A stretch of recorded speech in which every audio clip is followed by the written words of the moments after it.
돈 그 끝없는 유혹이라는 책이 있습니다. 이 책의 저자인 황호찬 교수님은 한국에서의 교수직을 내려놓고 아프리카 탄자니아에 가서 기독교 대학 총장으로 섬기시는 분입니다.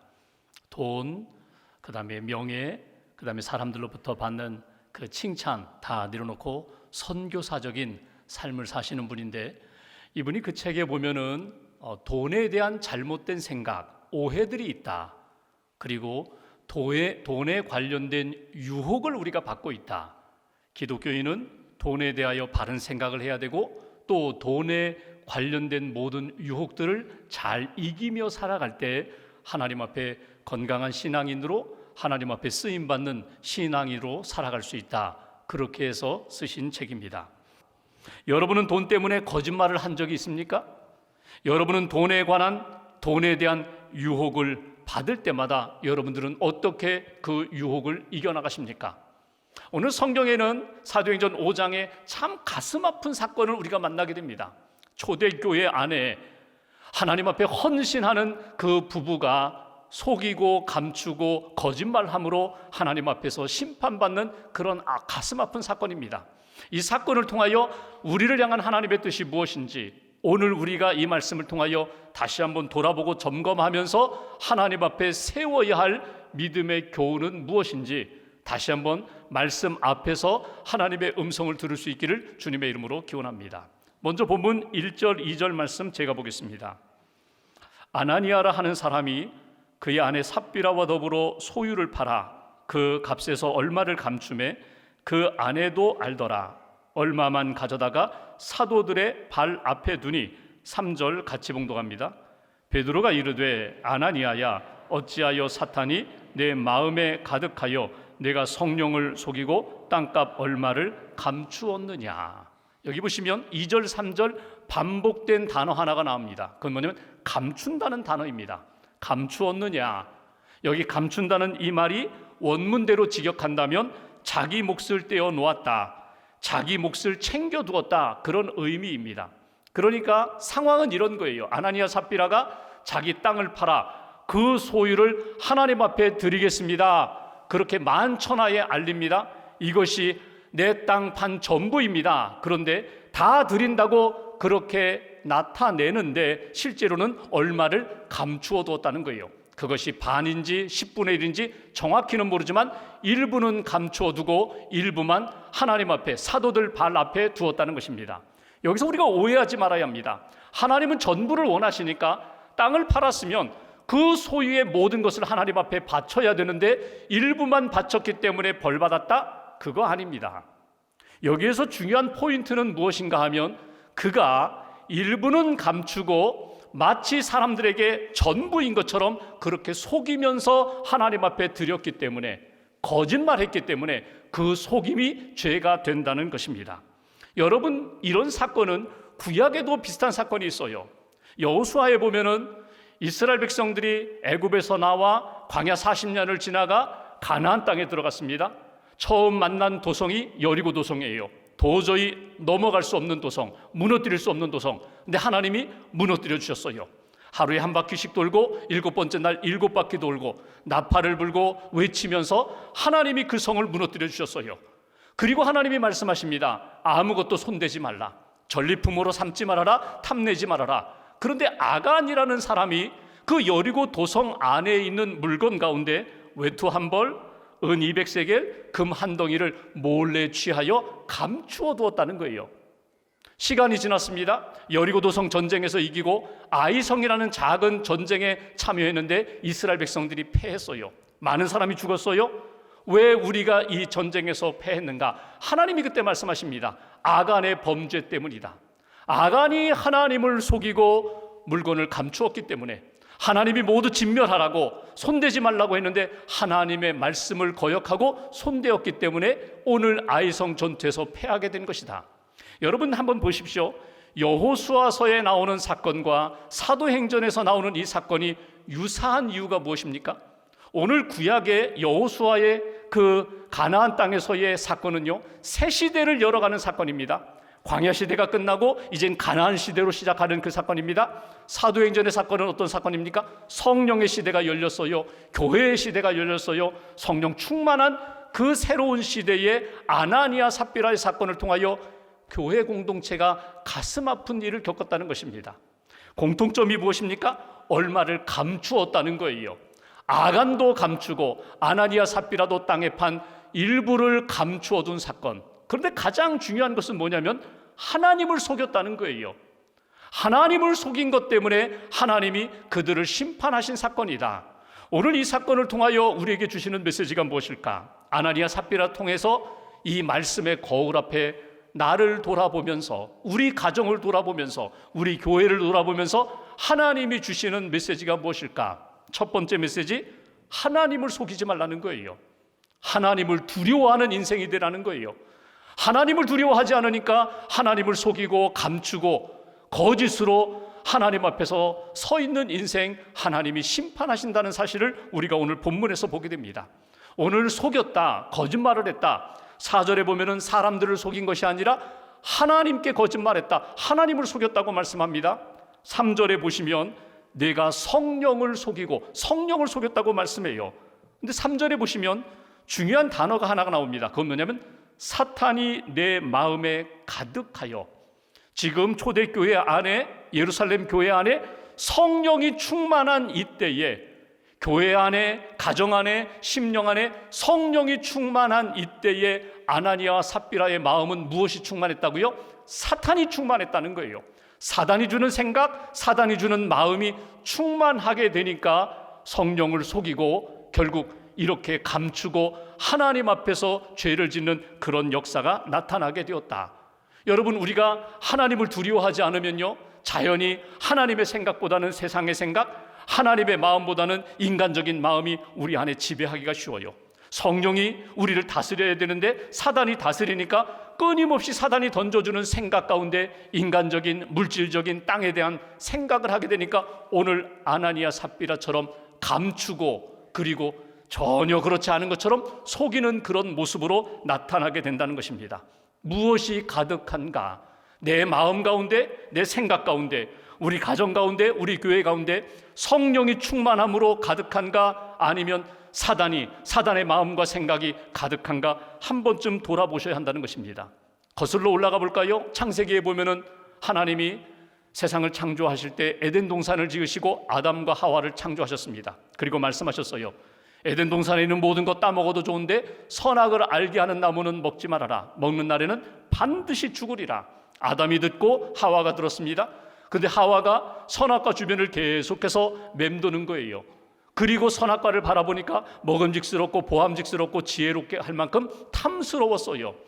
그런 마음 가운데 사단, 뱀이 와서 유혹하죠. 야, 너 이거 먹어도 돼.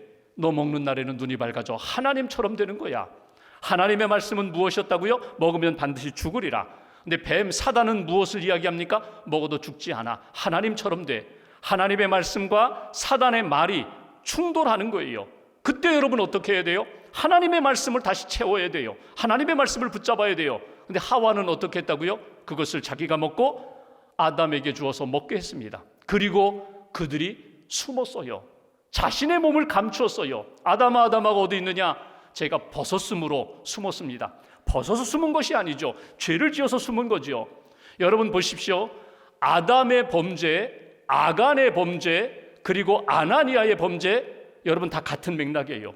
그렇다면 오늘 나는 오늘 어디에 서 있는가? 하나님의 말씀 앞에 서 있는가? 아니면 사단의 음성에 귀를 기울이고 있는가? 성령이 나를 다스리고 있는가? 아니면 세상이, 사단이, 어둠의 영이 나를 지배하고 다스려서 내 마음이 성령으로 충만하지 않고 어둠의 영으로 충만해 있지 않은가? 다시 한번 돌아볼 필요가 있다는 것입니다. 오늘 주시는 메시지, 하나님 앞에서 하나님을 두려워하라. 하나님을 속이지 말아라. 하나님을 속일 수가 없다는 거예요. 그리고 감추고 숨기는 인생에 대하여 반드시 심판하시는 하나님, 내 마음 가운데 찾아오는 육신의 정욕, 안목의 정욕, 이생의 자랑, 끊임없이 유혹이 다가올 때에 말씀으로, 믿음으로, 성령으로 이겨나갈 수 있는 하나님의 사람, 그런 믿음의 성도와 가정 되시기를 주님의 이름으로 축원합니다. 두 번째로 4절 말씀 보실까요? 4절 한 절을 같이 봉독합니다. 땅이 그대로 있을 때에는 내 땅이 아니며 판 후에도 내 마음대로 할 수가 없더냐. 어찌하여 이 일을 내 마음에 두었느냐.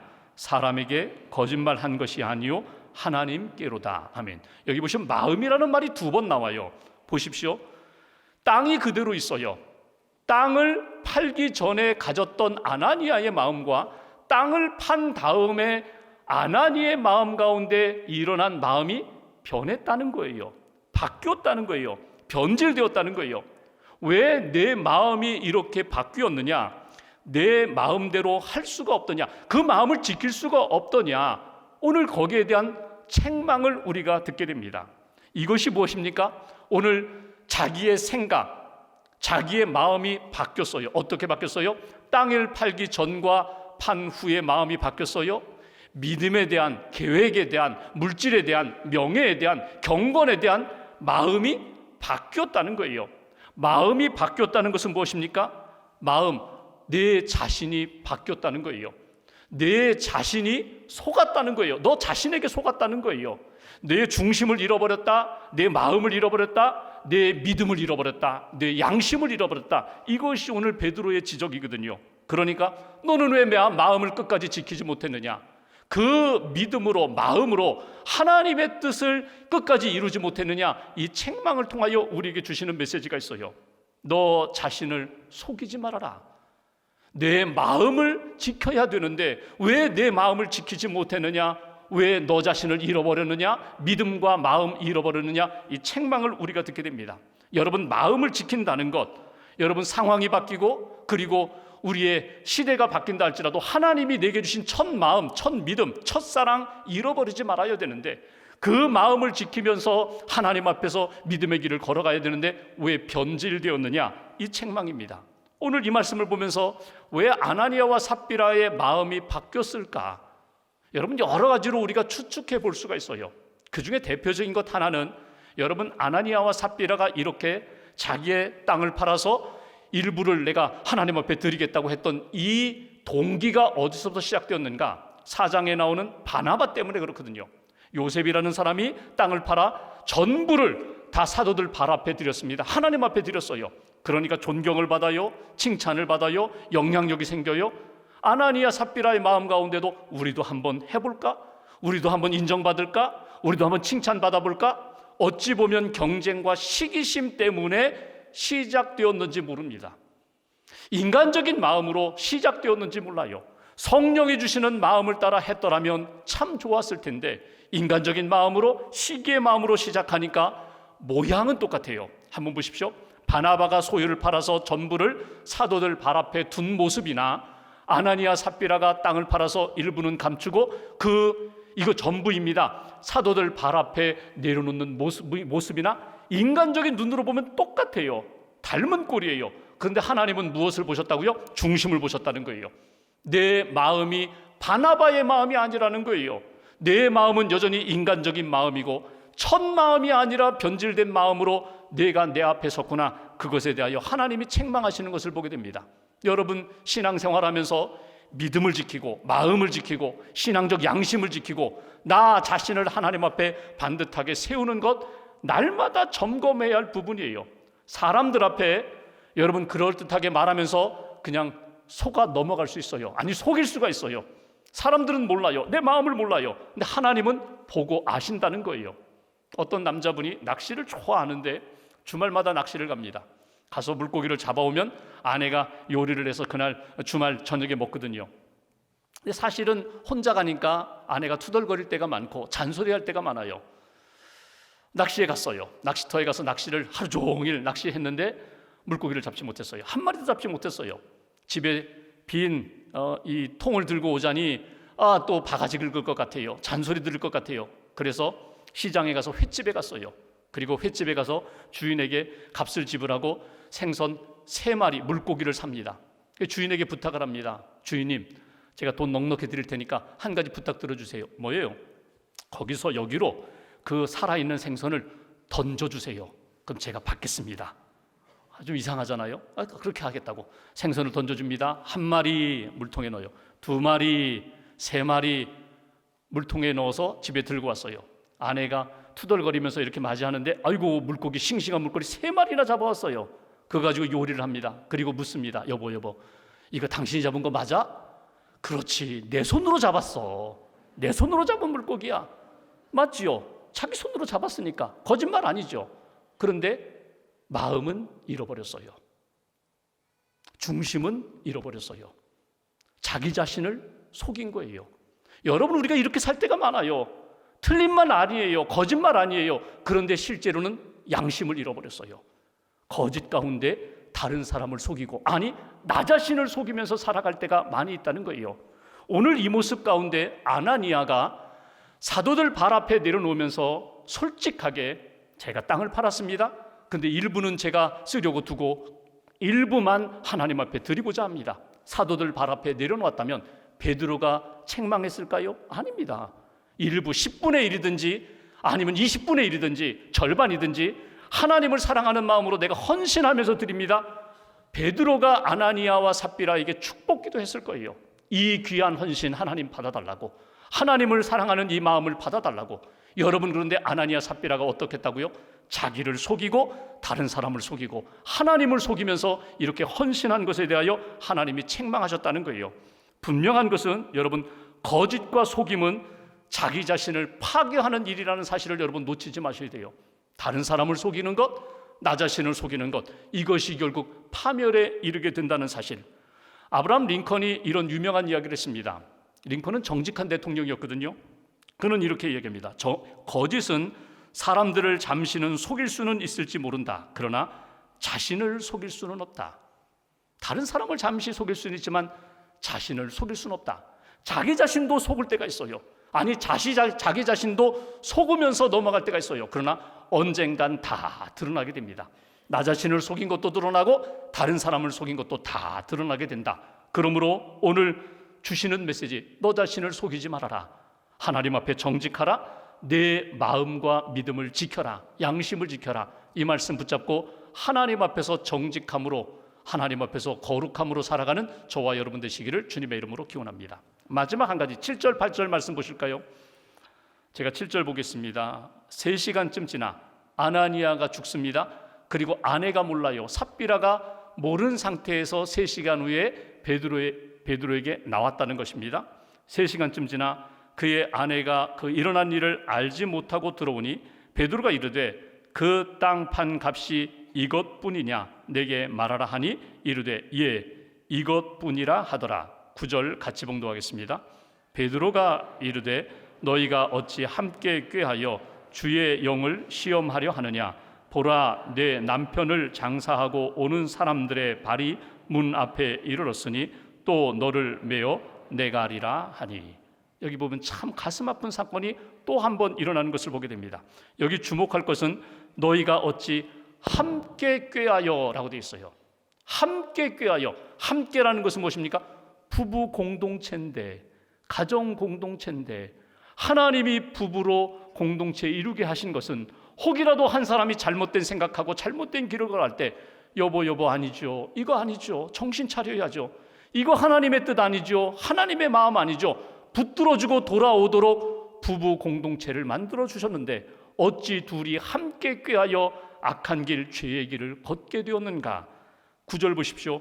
주의 영을 시험하려 하느냐. 주의 영, 성령을 시험하려느냐, 성령을 회방하려느냐. 성령이 세워주시는 공동체, 가정과 교회와 믿음의 공동체를 회방하려느냐, 흔들고자 하느냐, 무너뜨리고자 하느냐, 속이려 하느냐. 믿음으로 모인 공동체가 하나님 앞에서 바르게 세워지는 것이 하나님의 뜻인데, 약한 자를 붙들어주고 세워주고 회복시켜주시는 것이 하나님의 뜻인데 어찌 너희는 믿음의 공동체를 무너뜨리고자 하느냐. 이것이 오늘 베드로의 책망이거든요.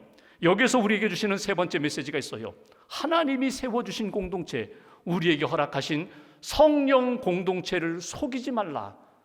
성령 공동체, 가정, 교회, 믿음의 공동체를 세우는 인생이 되어야지, 회복시키는 인생이 되어야지, 성령 의지하여 하나님 앞에 기도하며 회복되는 길로 나아가야지 어찌하여 성령 공동체를 속이려고 하느냐, 무너뜨리려고 하느냐. 이것이 주시는 메시지예요.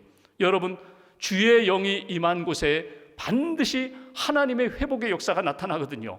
그런데 성령을 회방하고 성령 공동체를 무너뜨리고자 하는 사단의 마음과 생각에 붙들림 받아서 끊임없이 나와 함께하는 사람들, 그들과 함께 하나님이 기뻐하시는 길을 가지 않고 어둠의 길로 간다면 이것은 하나님의 가슴을 아프게 하는 일이다. 우리가 무너지는 길이다. 특별히 8절에 보시면 이렇게 말씀합니다. 이것뿐이냐? 내게 말하라. 베드로가 삽비라에게 하는 이야기예요. 마지막 기회, 회개할 수 있는 기회에 던지는 질문이에요. 여러분, 신앙생활하면서 하나님이 우리에게 어둠의 길로, 거짓의 길로, 죄악의 길로 걸어갈 때 꼭 한 번은 던져주시는 질문이 있어요. 이것뿐이냐? 내게 말하라. 너 그 길을 가려느냐? 너 이렇게 행하려고 하느냐? 지금도 늦지 않았다. 회개하고 돌아오면 용서할 텐데. 마지막 회개할 수 있는 질문을 주셨는데 오늘 삽비라가 이것뿐입니다. 이렇게 거짓으로 말하면서 또 심판받는 것을 보게 됩니다. 오늘 우리에게 주시는 메시지, 하나님 앞에서 다시 한번 돌아보라는 거예요. 돌이켜서 하나님이 주시는 경고의 음성 듣고 돌아오겠습니다. 다윗이 잘한 게 그거예요. 죄도 졌죠. 그런데 그가 잘한 게 회개를 잘했어요. 나단 선지자가 죄를 지적할 때에 내 안에 정직한 영, 내 안에 거룩한 영 다시금 회복시켜달라고, 나를 용서해달라고 그가 회개할 때 하나님이 다윗과 그의 가정과 그리고 이스라엘 민족을 이렇게 회복시켜 주셨던 것처럼 하나님 앞에 그 음성 들릴 때에 회개하겠습니다. 하나님 바라보면서 다시금 돌아오겠습니다. 회개하며 불꽃 같은 눈으로 보시는 하나님의 시선, 주님의 시선을 의식하면서 주님 앞에 돌아올 수 있는 인생, 주님 앞에 깨어날 수 있는 인생. 여러분, 유혹이 이렇게 다가올 때에 주님의 눈을 의식하면요, 유혹에 넘어가잖아요. 주님이 보고 계신데, 하나님이 보고 계시는데 두렵고 떨리는 마음으로 이 모든 것들을 이겨나갈 수 있는 하나님의 사람, 믿음의 사람 되시기를 주님의 이름으로 기원합니다. 어떤 가정에 시어머니가 병원에 입원하셨어요. 며느리가 시어머니 간병을 합니다.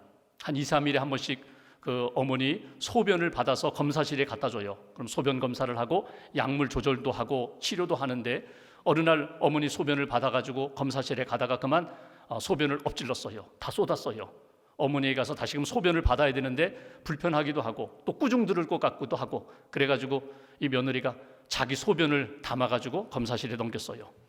다음 날 아침 의사 선생님이 회진하면서 이렇게 어머니 앞에 나타나서 어머니 기적이 일어났습니다.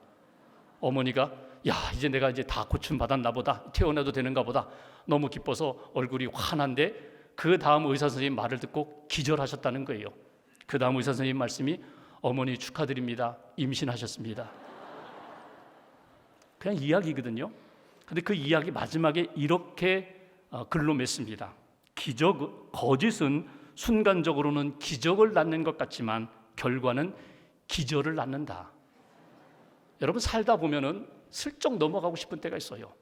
그냥 넘어가도 아무도 몰라요. 그냥 넘어가면 돼요.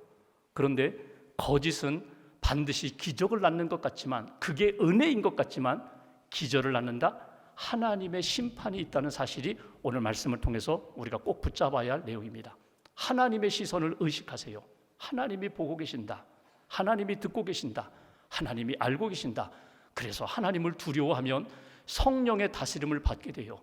하나님을 속이고 사람을 속이고 나 자신을 속이고 내 믿음과 양심을 속이면서 그렇게 편안하게 살고자 하는 유혹들이 다가올 때마다 내가 하나님 앞에 이래서는 안 된다고 깨어나는 그런 인생.